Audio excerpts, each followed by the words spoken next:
Brother, I'm going, wanna wow Hulk Hogan. If all I get's a moment, I'll make sure it's an explosion. Cause lately I've been seeing stars, trying to kick out on this joy cord. But it's no holds barred, middle fingers like I'm stone cold. What is up, everybody? Welcome back to another episode of the Slapping Me Wrestling Podcast. I'm your host, WeTooDeep. Just as always, that QR code over there in the right-hand corner of the screen, if you're watching on YouTube, will take you to the WWE shop where you can use our affiliate code through the link, buy your merchandise, and we get a little bit back from that. A good way to get your merch and to still support the show, as well as going to the links in the description of the video, whether it's the Discord or the junkyardmediagroup.com or slappingmeatwrestling.com, where you can get your Slap and Meat merchandise. And then finally, the last link in there is to the Junkyard Media Group YouTube page, where James and Cody host the Beyond the Junkyard podcast every Thursday night at 9 p.m. Me and Wavy D were on the show last night where we did our Forbidden Door draft between us four, me, James, Cody, Wavy D, that currently is being voted on in the Discord. The teams have been uploaded. You can react with the emoji for who you think has the best roster. That is in the Discord under the Beyond the Junkyard podcast category. There's a channel called Announcements. That's where that is located. You can see all the teams. Me and Wavy D have already made graphics with our roster. Let me just tell you, there's something about my roster here that I'm just saying, like, I don't think you get better than this roster right here. I honestly believe that I went into this with a plan, and it, for the most part, that plan got executed. Like that's how it is. Like we just did our thing. And so that will be up on the Discord as well, to go and vote on. But real quick, I just want to show you what I'm talking about when I say my team here. Let me pull this up. I mean, you're looking at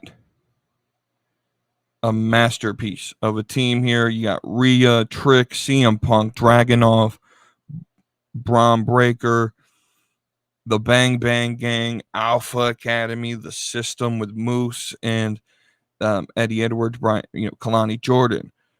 Deep picks that we got. You got Metaphor in the end, Tiffany in the end of it, Oba Femi, Charlotte Flair, Joe Hendry. Right, we got a roster here of amazing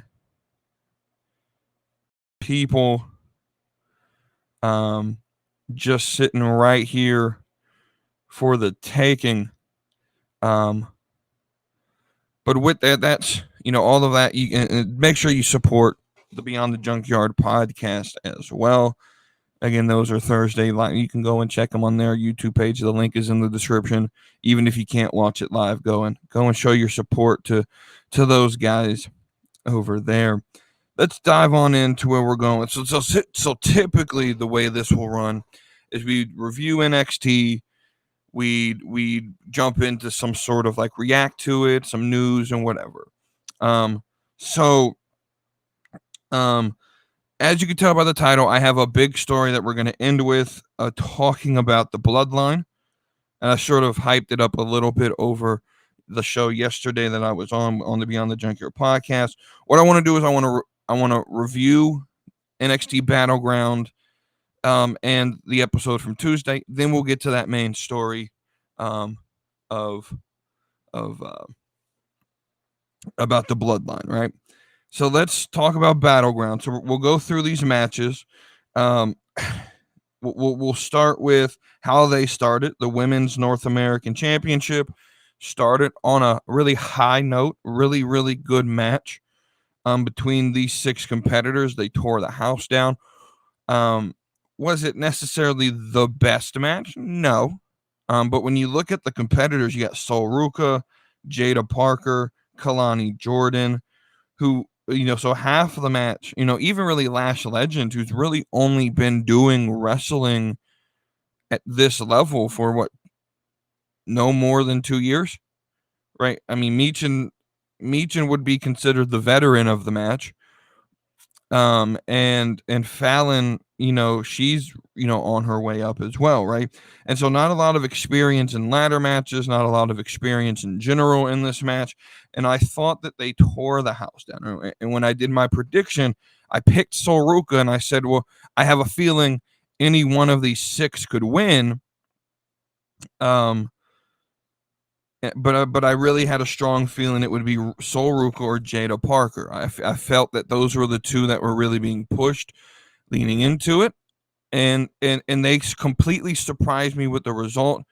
And it's Kelani Jordynne, who is our first Women's North American champion, and thinking about it for a few days, this is the best result, right? This is the best result that you could get. Lash Legend's obviously going to be put in the main title picture. Jaida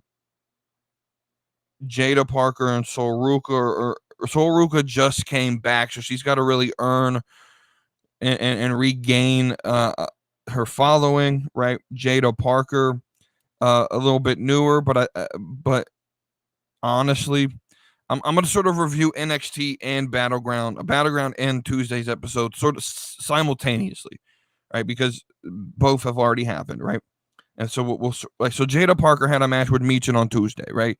Sort of as a result of what was going on in this match, right? And Michin got the win with the assist of the Good Brothers, and which is obviously going to lead to a Jaida Parker Michin feud, and probably an OC Good Brothers versus OTM feud as well, which I enjoy. Like I said, Lash is probably going to move up to the women's, the main title. Fallon's the only one that wasn't on TV or shown in a vignette package. Was Fallon Henley. There's a real part of me that believes Fallon may be secretly moving up to the main roster. There were rumors that she was going to be drafted. I have a feeling that she could be on her way up to the main roster as well. Kelani makes a lot of sense. She can put on some good matches, and immediately have people following after her. This is going to be like open challenge to start it, to lay some history here.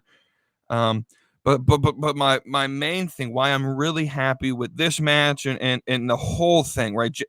The whole thing. First off, Jaida Parker, probably the best of these 6. Like immediately, like that was my first impression, and especially with the match on Tuesday. Like Jaida Parker's like, she's been doing this for like less than 2 years, and she got this. Like there's just something there. She got it, right? There's just, James bringing this back up. You did an episode on Monday, like what is the value of the Performance Center? Well, Jaida Parker is the value of the Performance Center. Kelani Jordynne is the value of the Performance Center. Ruca is the value of the Performance Center. Athletes that 2-3 years ago were not in wrestling, had no consideration for doing wrestling, signed with the NIL program with WWE. They get to the Performance Center, they do their tryouts, whatever. Kelani was found in Nashville at the SummerSlam tryout. I think Saul was found in a Vegas tryout, right? So you take these athletes who have never really done wrestling before, and but they're athletic. And I've always said that there's value in just being athletic, because athletes are just different. They pick up right. This is, in the end, this is an athletic event, right? So athletes just get it, right? They have a work ethic that I think that WWE likes, and it's proven to work out with someone like a Jaida Parker, Kelani, Jordynne, a Ruca, people who can just pick up on this quick and still make it look good. Because the problem with a lot of the people who just go to wrestling school, they have zero athletic experience, is you can tell that they're not athletic, and you really lose. That's why Ric Flair was so good, because he was an athlete, right? Brock Lesnar is an athlete. Roman Reigns was an athlete, right? When you take an athlete and you make them into, they already have that extra gear, right? That's why I tend to believe that some of the better pro wrestlers have some sort of athletic background already in them, because athletes are just different. When you take some of these people who've never played sports, right?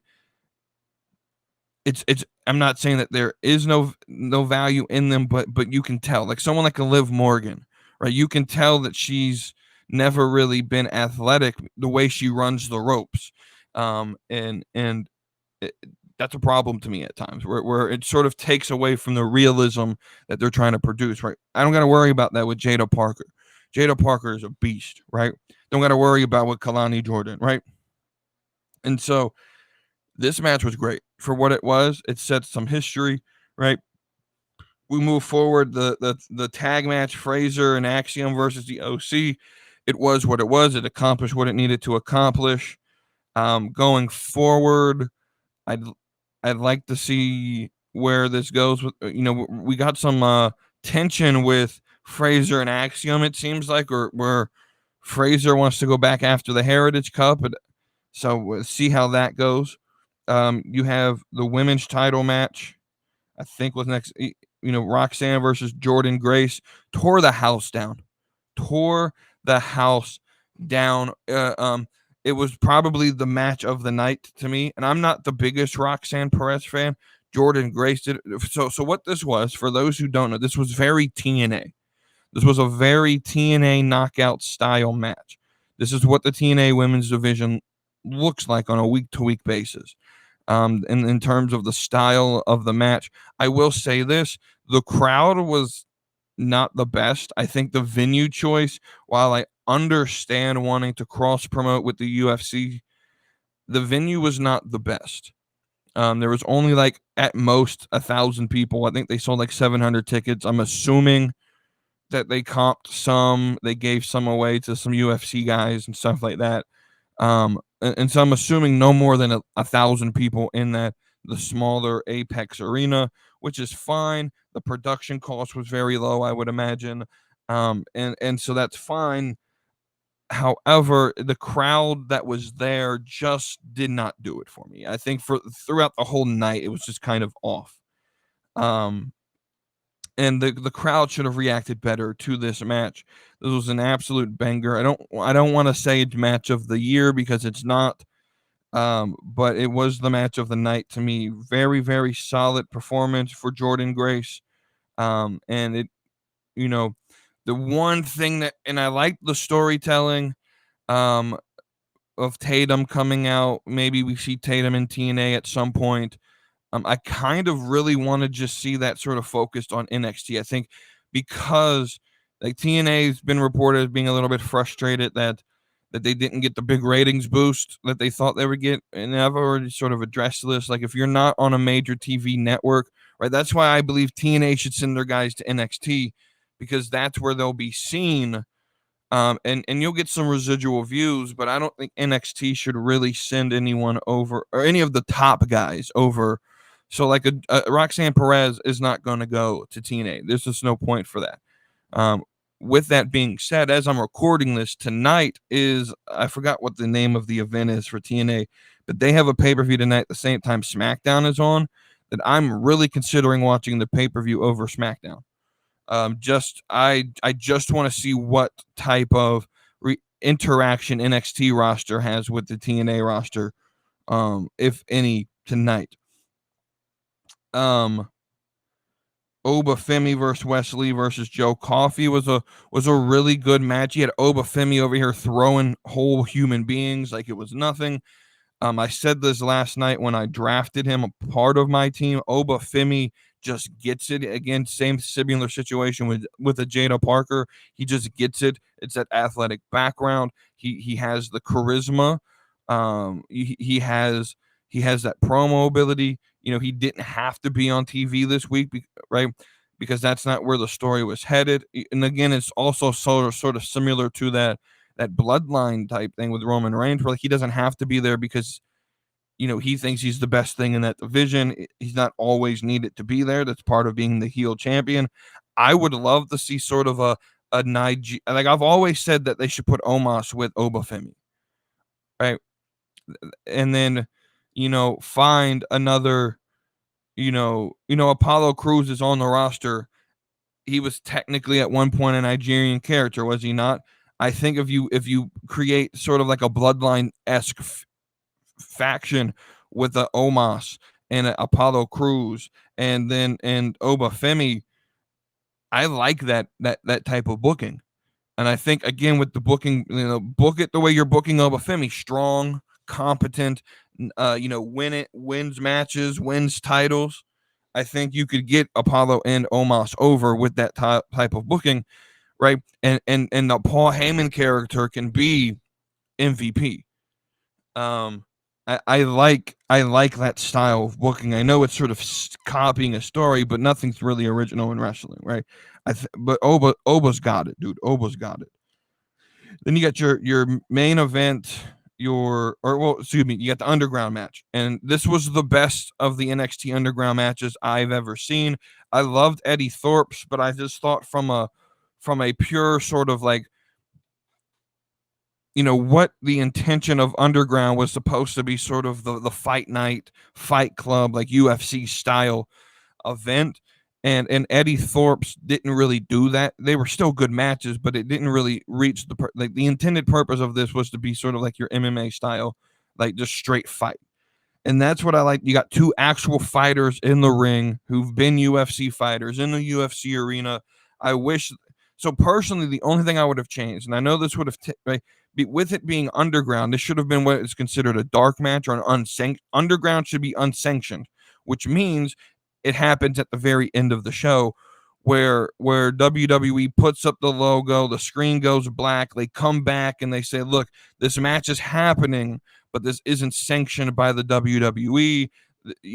And I would have made this a straight shoot fight. These are two fighters who know how to take care of themselves, who have been in the UFC. I would have had it go dark, and then for just long enough to where, I would have had Vic Joseph, the logo come up, Vic Joseph say, hey, we're gonna be back after this quick break for this unsanctioned underground match. Viewer discretion will be advised or whatever, right? Try to like play it up. Screen go black. You do some advertising for about a minute or 2 minutes or whatever. Put the octagon up, and I would have had it in the octagon, ready to go. Or you start it with the octagon, and then you could sort of, as you're setting, you something like that. I feel there was a way they could have had the octagon involved in this fight. As for NXT, the actual TV show parts that I haven't hit, Cody was there. He announced the 25-man battle royal for Trick's title. As we talk about Trick here with Ethan Page losing, very good match. I know a lot of people said that Ethan Page didn't do well. I thought he did okay for his first match in NXT. I thought it was a very good match, to be honest with you. It was really focused on the storytelling of Ethan Page. He lost. He similar to a Roman Reigns, how Roman lost the title, where he let his ego, he let his emotions get to him. Ethan Page did the same thing, started yelling at the ref, turned around to a trick shot, and that's what cost him the match. I enjoyed it. The only thing I really didn't like was the presentation of Ethan Page, that he got Def Rebeled. They really need to let those guys go and find someone else to create the theme music. But I enjoyed the match. Was it match of the year quality? Absolutely not. But it served its purpose. And I hate having, like, I've stopped really looking for match of the years because I found that I enjoy it more. I enjoy every match more when I'm not trying to grade it and compare it to something else. What was the intended purpose of the match? Did it do it? It did.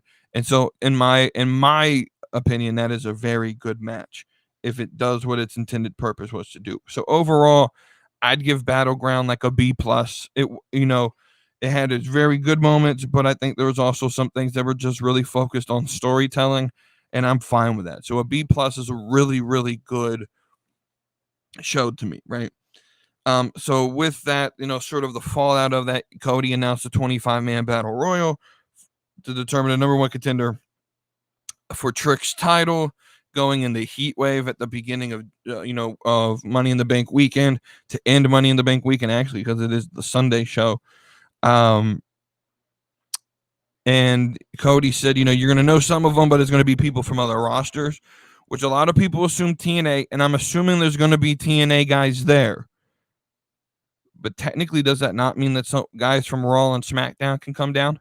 Like, I imagine from like the NXT roster, you'll get, like a Shawn Spears, Ethan Page, Alexis King, probably like Javon Evans will probably be there.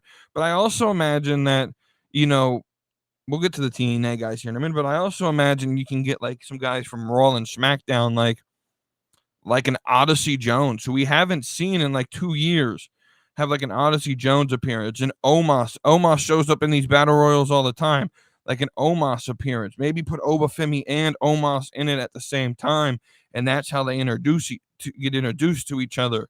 I imagine some more of like the mid card talent from the maybe like a Montez Ford. I would put him right. But obviously that means, hey, we're gonna put some guys. Obviously they'll have some of the jobbers from NXT in the match as well. Some of the guys who either newer, not been on TV as much, but this will give them some shine. TNA, I expect maybe Joe Hendry's the guy everyone wants. I do think we see Joe Hendry next week on NXT, and maybe Moose. I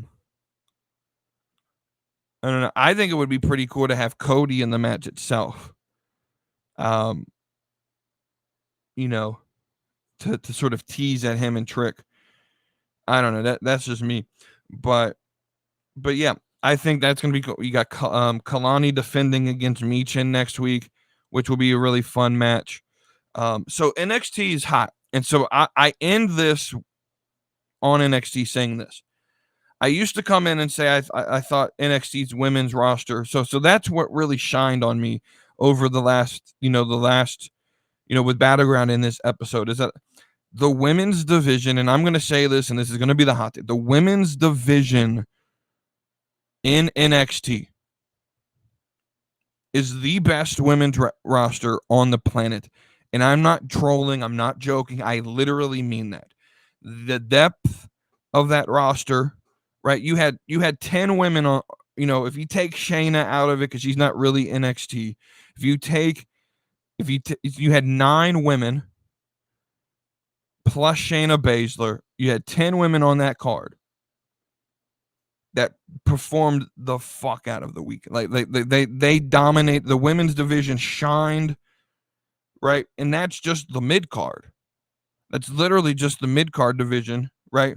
Maybe Lola and Lash will be in the upper card with Roxanne. Roxanne did her thing, right? But that's like not even a fraction of the rest of the roster. People who were not involved in any of the matches. Tatum, you got Wendy Chu back. You got, JC Jane, Jasmine Nix, Cora Jade's out. What's her name? Nikita Lyons is out. Gigi, Ariana, Brinley Royce, Brinley Reese, I think it's her name. I don't, she's really good, even though she's, losing. That's sort of part of what her sort of gimmick is, but she's really good at what she does, right? And there's so many, it's the depth, it's the youth, it's that performance center is valuable in training these people to get really good. There's a consistency in the division. You have a mid-card title to make these lower tier, newer wrestlers feel important, right? I will say this with complete confidence. Sometimes you don't need the superstars, right? Because everyone wants to sit and say, well, Raw's roster has Becky Lynch and Rhea Ripley. Okay, but who do they have after those two? You go from to level here with Rhea and Becky, and then you got Liv that's like down here, and then Raquel maybe up a little notch. But after those four on your roster on Raw, convince me, who do you have that's, right? So you got maybe two of the best, but you don't have depth. You don't, right? So this is part of like if I can make a sports analogy when it comes to like college football, everyone wants to sit here and talk about, the Southeastern Conference, the SEC, and how they're the best conference in football because they got the powerhouses like Bama and Georgia.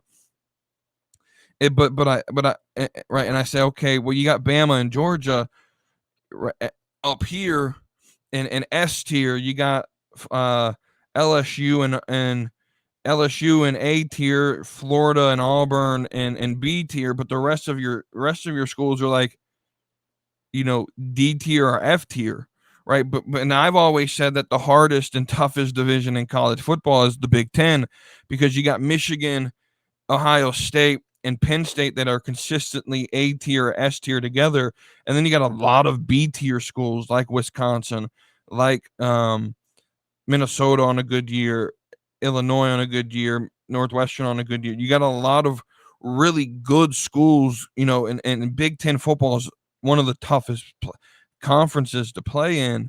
And now it's getting tougher now that you add USC and UCLA to it. I still believe the Big Ten is right. And so in that same, you don't need to have the big dogs, right? So right, you go to SmackDown.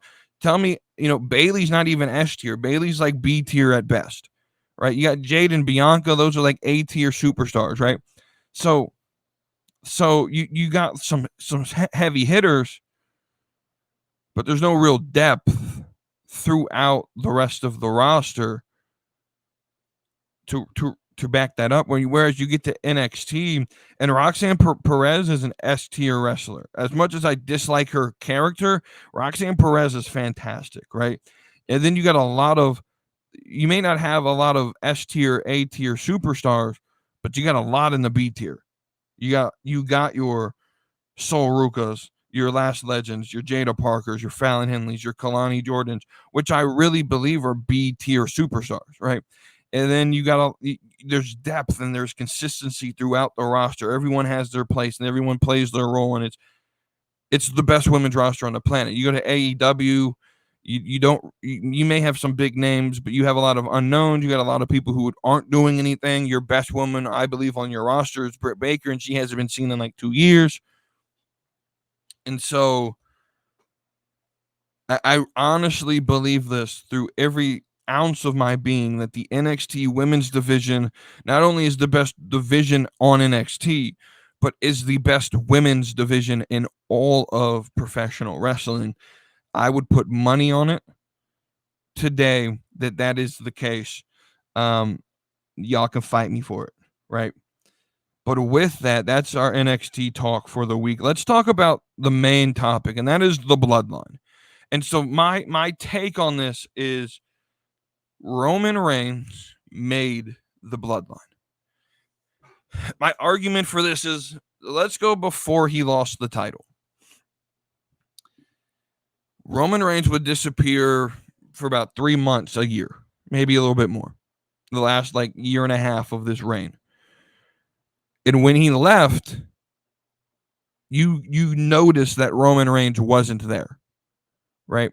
And that's a bad situation to put yourself in, right? And so and then when he came back, that's when all the momentum started picking up in the bloodline again, right? And SmackDown has really been dedicated for really a good part of this decade, right? We're talking about since like 2020 through now 2024. We're almost halfway through the decade from 2020 to 2030.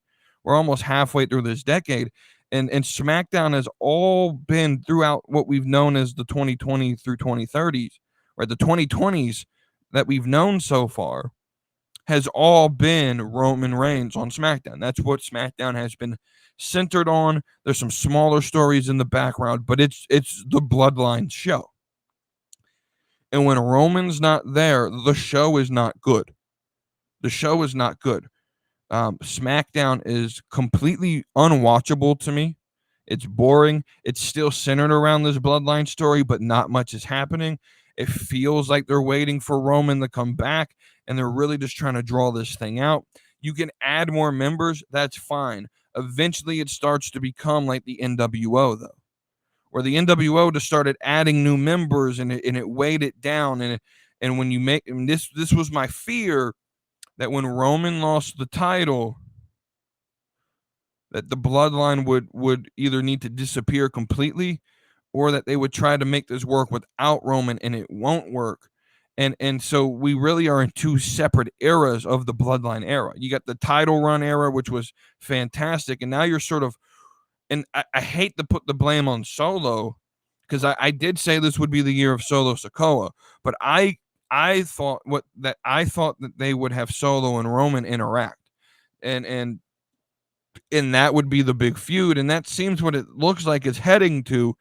But we've had about 3-4 months now at this point, since WrestleMania, where the show has had no Roman Reigns, and there's been mentions of him, but the show just is completely unwatchable to me.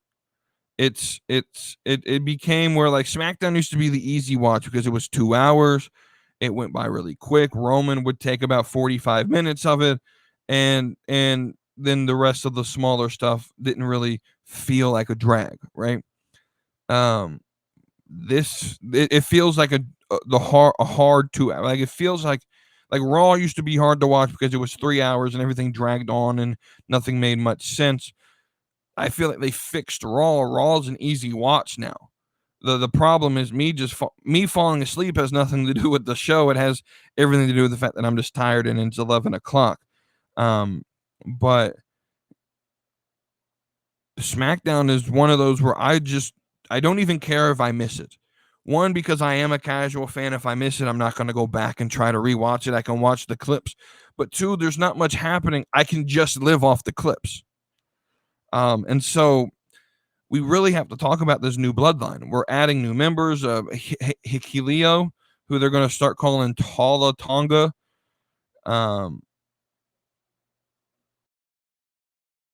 First off, I don't hate the name. It's not actually all that bad. I laughed the first time because what I initially thought was, oh shit, they're calling him Tala Tonga because he's fucking like 7'3".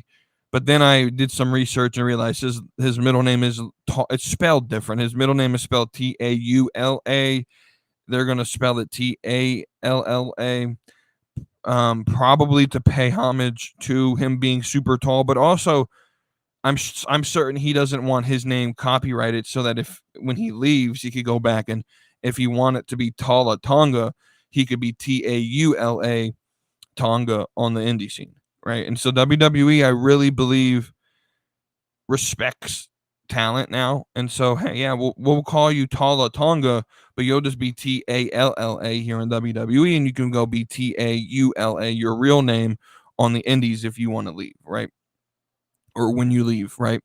Now, my problem with them signing all of these free agents that are of Polynesian descent and just throwing them in the Bloodline is like, so the Fatu, Zilla Fatu, Jacob Fatu would make sense.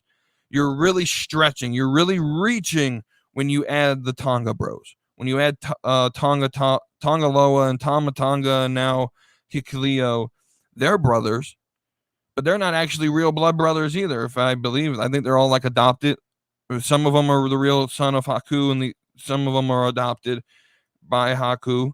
And I understand that there's a whole family dynamic in the Polynesian culture that's different than how, Europeans view family structure.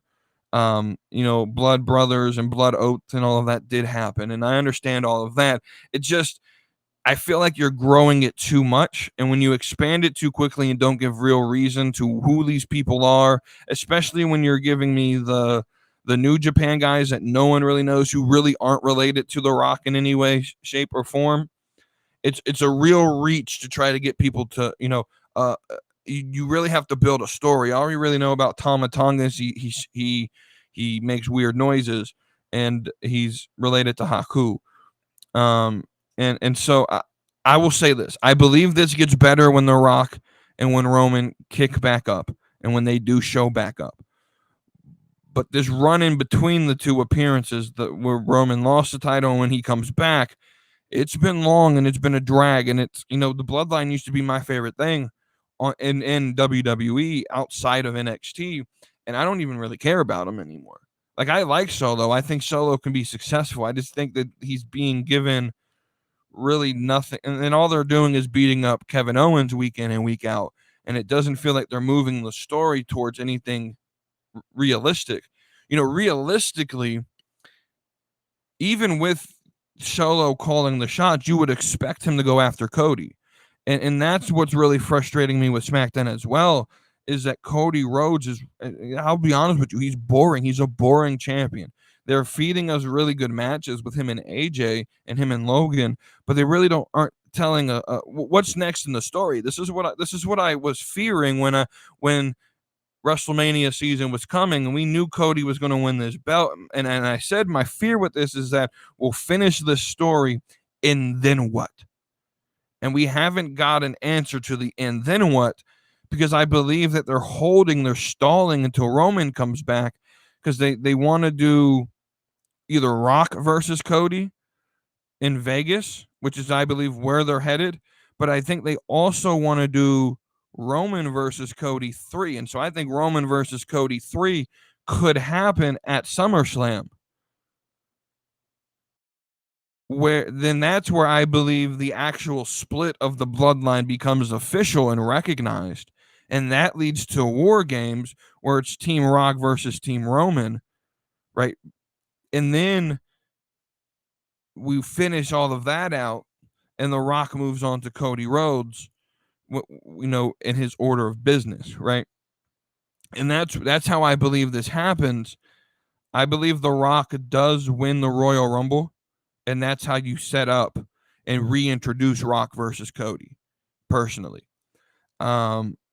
I know people don't want to see that, but I do believe that's what's going to happen. They don't really need to have The Rock win Royal Rumble, but at that point, the Raw champion's probably going to be Gunther. It could be, if it goes the way that I fantasy booked it last week, it's going to be Braun Breaker that's champion. I don't necessarily know who you have win to face him on that Raw roster. And so I think it would just be easier to sort of have Rock win it, call out Cody, say, "Hey, bitch, I'm not done with you. I'm going to take your title from you." Have Cody beat The Rock, and then we're done with this thing. And then that's when Cody's going to, right? But that means we're going to have to wait a full year of this reign on pause, where nothing really happens, or maybe he puts on some decent matches. I feel like Cody stories on pause until they can finish up Cody versus Rock. I feel like the Bloodline's pause until Roman can come back and they can actually do the actual splitting up of the right. So a lot of this, I'm not even kidding. Like, if they would have sat here and said, "Roman, you lost the title at Mania.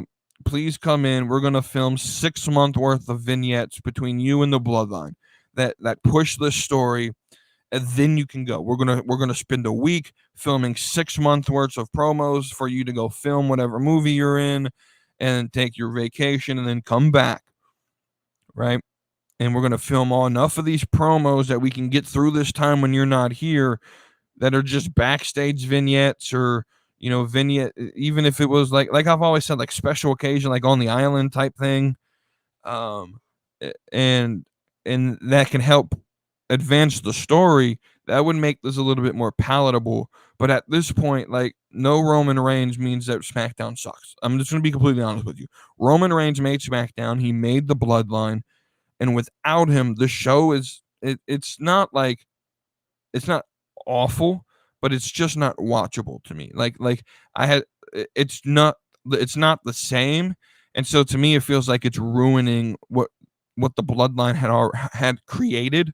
And so, like I said, SmackDown's very easily skippable for me at this point, because there is nothing there that really draws me to watch the product. And so, like, I'm not even kidding. Part of me really wants to watch the TNA pay-per-view tonight. I just don't know if I want to pay for it, to be honest with you.